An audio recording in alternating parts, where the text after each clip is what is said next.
दोस्तों क्या हो अगर आपको एक दिन अपने घर के बैकयार्ड में एक ऐसा रोबोट मिल जाए जो आपकी जिंदगी को पूरी तरह से बदल दे।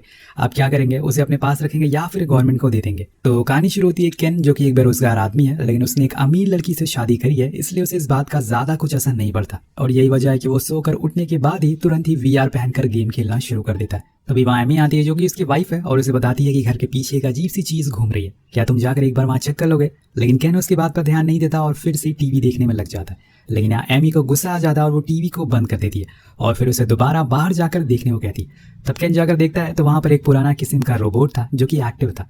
अब वो उसे कई सवाल करता है, जैसे कि उसका नाम क्या है, वो यहाँ क्या कर रहा है। अब वो बस उसे इसी जवाब देता है कि उसका नाम टैंग है और इसके अलावा वो उसकी बातों को रिपीट करने लगता है। तो केन उसे अपने एक मैकेनिक दोस्त के पास ले जाता है उसे बेचने के लिए, लेकिन वो बताता है कि ये काफी पुराना मॉडल है, इसे तो रिसाइकिल बिन भी नहीं किया जा सकता। अब वो उसे खोलता है तो उसमें ऑटो बिट सिस्टम की ब्रांडिंग दिखाई देती है जो असल में एंड्रॉइड रोबोट बनाया करती है।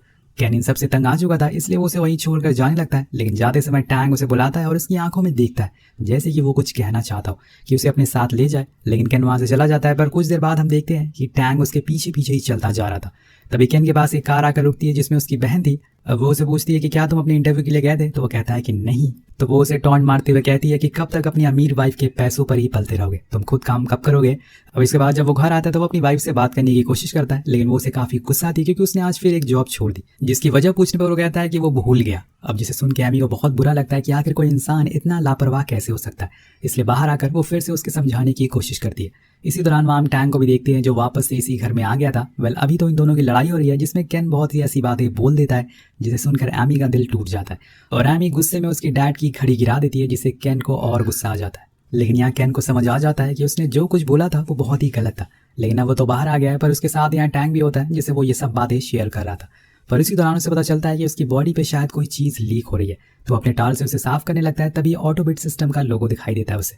अब उसके बारे में सब कुछ जानकारी इकट्ठा करने के लिए फोन पर चेक करता है, जहां पर उसे पता चलता है कि ये कंपनी में एक न्यू ऑफर चल रहा है जहां पर ये अपने पुराने मॉडल के बदले एक नए रोबोट दे रहा है। अब ये देखकर कैन बहुत ही खुश होता है और फौरन उस कंपनी के पास जाने के लिए निकल जाता है। अब प्लेन में उसकी और टैंक की काफी लड़ाई भी होती है जिससे सभी वहाँ डिस्टर्ब भी होते हैं। लेकिन जब वो वहाँ ऑटोबिट कंपनी के गेट पर पहुंचते हैं तो वहाँ उन्हें गेट पर टुडे क्लोज का साइन दिखता है, जिससे कि वो उदास हो जाते हैं और इसलिए वो लोग होटल में आ जाते हैं, जहाँ पर टैंक काफी मस्ती करता है क्योंकि वो पहली बार किसी होटल में आया था जहाँ पर वो कॉफी बनाने के लिए रखता है। लेकिन इसी बीच उसकी आंख लग जाती है। तब वो सपने में देखता है कि उसके डैड का ऑपरेशन हो रहा है, लेकिन सभी उसे पूछ रहे हैं कि आखिर वो उसके पिता को कैसे बचाएंगे।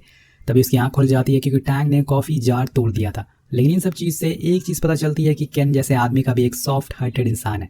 नेक्स्ट डे वो लोग अब फिर से कंपनी जाते हैं, लेकिन वहां जाकर ऑफिशियल कहते हैं कि ये उनका मॉडल नहीं है, इसलिए वो इसका ट्रेड नहीं कर सकते। अब ये सुनकर टैंक काफी परेशान हो जाता है क्योंकि वो बहुत दूर से आया है। अब यही सब सोचकर टैंक उस हॉल में घूमने लगता है जहां पर उसे कुछ हाई टेक रोबोट्स दिखते हैं, जिन्हें देखकर उसे पास्ट की कुछ यादें याद आती है, जिसमें कुछ रोबोट्स बहुत सारे इंसानों को मार रहे हैं। लेकिन क्या ये सच में पास्ट है या फिर आने वाला फ्यूचर है, ये तो हमें आगे ही पता चलेगा। तभी वहाँ शिंग नाम का गाइड आता है जो स्कूल में बच्चों को वहाँ के रोबोट्स के बारे में बता रहा था। टैंक को देखकर सभी बच्चे उसके पास आ जाते हैं, जिससे वो घबरा जाता है और कैन को आवाज लगाने लगता है। तो वो उसके पास जाता है और उसे लेके जाने लगता है, पर तभी वहाँ शिंग आता है और टैंक और कैन अपने ऑफिस में उसे ले जाते हैं। अब वो उसे टैंक के बारे में पूछने लगता है, तो उसे बताता है कि असल में वो इंजीनियर है, लेकिन काम ना होने की वजह से वो गाइड का काम भी कर लेता है। इसके बाद वो टैंक के पीछे का हिस्सा खोलता है जहां पर उसे एक फ्लूइड बॉक्स दिखता है जो क्रैक हो गया था और वो लीकेज यहीं से हो रही थी। अब वो उसे ऐसे ही जुगाड़ू तरीके से ठीक कर देता है, लेकिन वो उसे वार्न करता है कि तुम्हें इसे जल्दी से ठीक करवाना होगा वरना ये काम करना बंद कर देगा। उसी दौरान वो नोटिस करता है कि टैंक के अंदर किसी चीज को जानने की क्यूरोसिटी है, क्योंकि वो एक तितली से खेल रहा था और ऐसा कोई आम रोबोट नहीं करता। अब वो कैन से कहता है कि जिसने भी इसे बनाया उसके पास सामान तो कम था, लेकिन उसके पास दिमाग बहुत था। उसने ट्रैश से एक रोबोट बना दिया जो किसी इंसान को भी फेल कर सकता है, इसलिए बेहतर होगा कि तुम इसे जल्द से जल्द ठीक करवाओ और ढूंढो कि इसने किसने बनाया। इसमें मैं तुम्हारी मदद कर सकता हूँ। मेरी एक दोस्त है यूली जो कि शंघाई के सबसे बड़े रोबोटिक म्यूजियम में काम करती है, वो तुम्हारी इस काम में मदद कर सकती है। अब वो टैंक को उसके पास जाने को कहता है, लेकिन टैंक के अंदर से मन नहीं था क्योंकि उसके पास अभी इतने पैसे नहीं है कि वो एक और जगह पर ट्रैवल कर सके। इसलिए वो थोड़ी दूर सोचने के लिए पास में ही लगी एक मेले में जाता है जहाँ वो जाकर टैंक और बहुत एंजॉय करते हैं क्योंकि उसने इतने सारे लोग पहली बार देखे थे। अब यहाँ कैन ने फैसला कर लिया था, इसलिए वो टैंक को बिजी देखकर वहीं छोड़कर जाने लगता है। पर टैंक उसे देख लेता है और उसके लिए एक कॉफी कप लेकर भागने लगता है और उसे आवाज लगाता है। तब कैन रुककर उसे पूछता है कि क्या हुआ। वो उसे कॉफी का कप ऑफर करता है और ये देखकर कैन काफी इमोशनल हो जाता है, उसे पीने लगता है और लेकिन वो कप खाली था क्योंकि टैंक इतनी तेजी से भागते हुए आया था कि सारी कॉफी गिर गई थी। और उसका फूल बना के वो बहुत ही खुश हो जाता है, उसके चारों ओर घूमने लगता है और ये देखकर दोनों हंसने लगते हैं।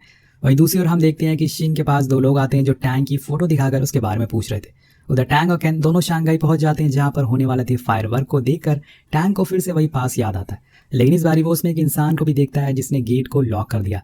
वेल अब नेक्स्ट डे वो लोग यूली के पास पहुंच, जिसको शिंग ने पहले से ही सब कुछ बता दिया था, इसलिए वो टैंग को देखकर उसे गले से लगा लेती है। उसे काफी फ्रेंडली नेचर होता है, जिस वजह से उसकी और कैन की काफी अच्छी दोस्ती भी हो जाती है। उधर दूसरी ओर हम एमी को देखते हैं, जो कैन की बहन से उसके ही बारे में बात कर रही थी।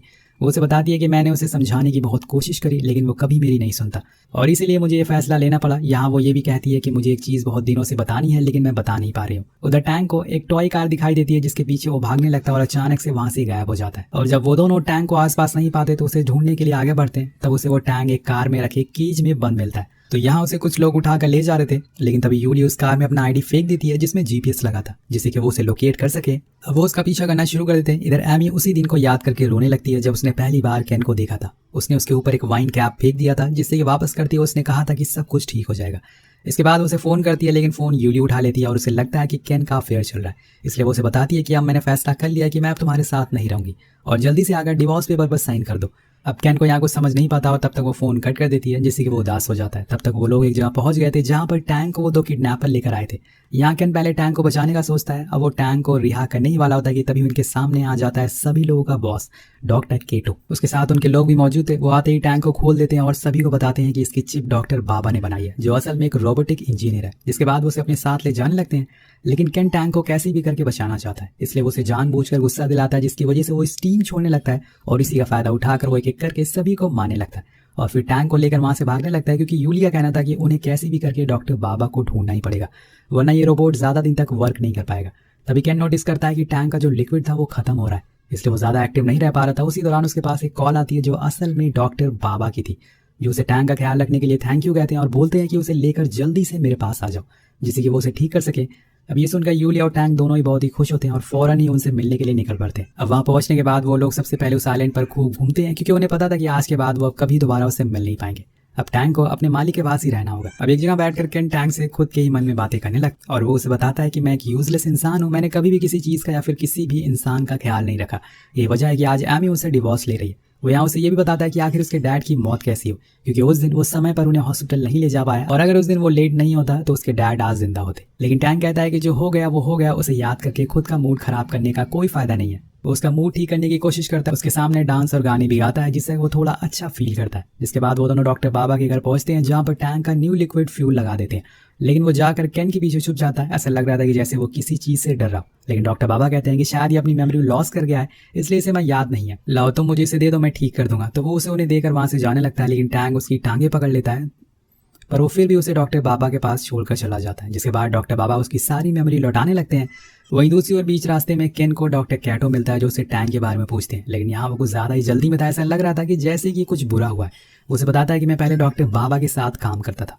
एक दिन हमें आर्मी से बहुत सारे बड़े प्रोजेक्ट मिले, जिसमें हमें कुछ रोबोट्स बनाने थे और उन्हीं में हम एक दिन शूटिंग प्रैक्टिस करा रहे थे, लेकिन अचानक से एक रोबोट के अंदर हमने कुछ इमोशन बिल्डअप होते हुए देखा और जिसे देखकर मैंने डॉक्टर बाबा से कहा कि हमें यह प्रोजेक्ट बंद कर देना चाहिए, लेकिन वो नहीं मानते और फिर जिसका डर था वही हुआ। एक एक करके सारे रोबोट ने स्टाफ को मार दिया और इसी का फायदा उठाकर डॉक्टर बाबा ने टैंक की चिप चुरा ली और फिर उस पूरे लैब को जला दिया और सभी से कहा कि वो एक हादसा था, पर असल में वो एक साजिश थी जो उन्होंने जानबूझकर की थी। ये सब सुनकर कैन को पता चल जाता है कि असल में टैंक उसे वहां से चलने को क्यों कह रहा था। वो फौरन वापस उसे घर जाता है, लेकिन वहां उसे टैंक कहीं दिखाई नहीं दे रहा था, क्योंकि वो अपनी जान बचाने के लिए जाकर बेसमेंट में छुप गया था, जहाँ पे कैन भी पहुंच जाता है। जिसके बाद डॉक्टर बाबा घर के सारे डोर्स को लॉक कर देते हैं, जिसकी वजह से डॉक्टर केटो भी बाहर रह जाता है। अब यहाँ पे डॉक्टर बाबा कैन पर हमला करता है, जिससे कि वो थोड़ा जख्मी भी हो जाता है। इसके बाद वो टैंक की तरफ बढ़ता है, लेकिन इस बारी कैन उसे रोक लेता है।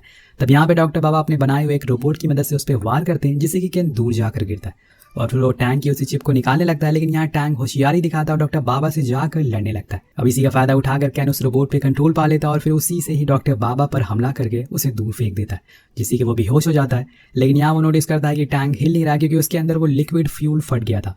अब वो उसे फौरन चेंज करता है, लेकिन फिर भी कुछ फायदा नहीं होता। तब वो डॉक्टर केटो को कॉल लगाता है, जो उसे बताते हैं कि उसे कौन सी वायर कहाँ पर जोड़नी है। जिसके बाद वो होश में आ जाता है, लेकिन अब उसे कुछ याद नहीं है, क्योंकि उसकी पूरी मेमोरी लॉस हो गई है। उसने जितना भी समय कैन के साथ बिताया था सब कुछ वो भूल चुका है, इसलिए वो कोशिश करता है कि वो उसे कुछ याद करवा सके। लेकिन इसी दौरान टैंक को वो दिन याद आता है जब वो यहाँ से बचकर बाहर निकल पाया था। तब वो उसे एक ट्रक दिखता है जिसके ऊपर टैंक लिखा था और यहीं से उसने खुद का नाम टैंक दिया। इसके बाद वो ऐसे ही भटकते भटकते कैन के घर पहुंच गया और उसके बाद क्या क्या हुआ ये हम सभी जानते हैं। यहाँ कुछ ही समय बाद टैंक केन को पुकारने लगता है, यानी कि उसकी मेमोरी वापस आने लगी है और देखते ही देखते उसे सब कुछ याद आ जाता है। जिसके बाद वहाँ पर पुलिस भी आ जाती है जो डॉक्टर बाबा को अरेस्ट कर लेती है। वहीं दूसरी ओर हम एमी को देखते हैं जो घर से अपने सारे सामानों को पैक कर रही थी, लेकिन तभी वहाँ पर कैन और टैंक पहुंच जाए, यहाँ पर वो सारी मेमोरी को प्ले कर देता है जो कि केन ने उसे कही थी, जिसमें ये भी था कि वो घर जाने के बाद सबसे पहले एमी से माफी मांगेगा और फिर उसके दिए हुए सारे कामों को पूरा करेगा और आखिर में एक अच्छी जॉब भी ढूंढेगा। ये सुनकर एमी रोने लगती है, जिसके बाद कैन उसे सॉरी कहता है। तब एमी उसे बताती है कि वो अब माँ बनने वाली है और उसे यकीन था कि कैन एक अच्छा बाप बनेगा। अब वो लोग टैंक को भी अडॉप्ट कर लेते हैं और फिर खुशी खुशी साथ ही रहने लग जाते हैं। इसके साथ ही ये कहानी यहीं खत्म हो जाती है। वेल, आपको ये कहानी कैसी लगी नीचे कमेंट करके जरूर बताएगा। मिलते हैं आपसे अगली वीडियो में। Thank you so much watching. Peace out.